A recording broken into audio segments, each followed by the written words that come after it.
2029ஆம் ஆண்டில் மோடி பிரதமராவது கடினம். அப்போது விஜய்.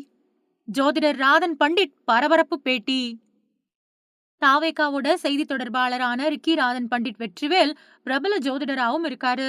தமிழக முதலமைச்சர் விஜயோட சிறப்பு பணி அதிகாரியா அவரு நியமிக்கப்பட்டதுக்கு பல்வேறு அரசியல் கட்சி தலைவர்கள் கடும் கண்டனம் தெரிவிச்சாங்க.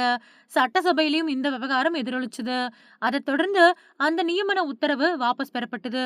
இந்த சூழல்ல அவரு தனியார் ஊடகம் ஒண்ணுக்கு கொடுத்த பேட்டியப்போ முதலமைச்சர் விஜய்க்கு ஜோதிடத்தின் மேல பெரிய அளவுல நம்பிக்கை இல்ல அப்படின்னு சொன்னாரு.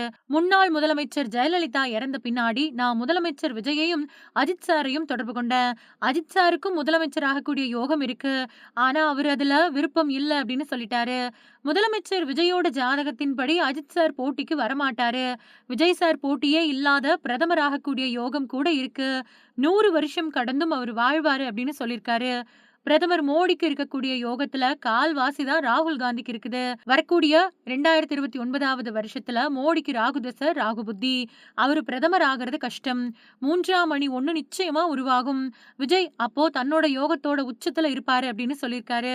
முதலமைச்சர் விஜய்க்கு பிரதமர் ஆகக்கூடிய அளவுக்கு யோகம் இருக்குது. பிரதமர் மோடியோட ஜெராக்ஸ் காபி மாதிரி தான் முதலமைச்சர் விஜயோட ஜாதகம் இருக்குது. இன்னும் 30ல இருந்து 40 வருஷங்களுக்கு அவர் போட்டியே இல்லாம வாழ்வாரு அப்படின்னு சொன்னாரு. சிறப்பு அதிகாரி நியமன உத்தரவு வாபஸ் பெறப்பட்ட விவகாரத்துல முதலமைச்சர் விஜய் பணிஞ்சிட்டாரா அப்படிங்கிற கேள்விக்கு பதில் கொடுத்த அவரு, முதலமைச்சர் விஜயை யாராலையும் பணிய வைக்க முடியாது.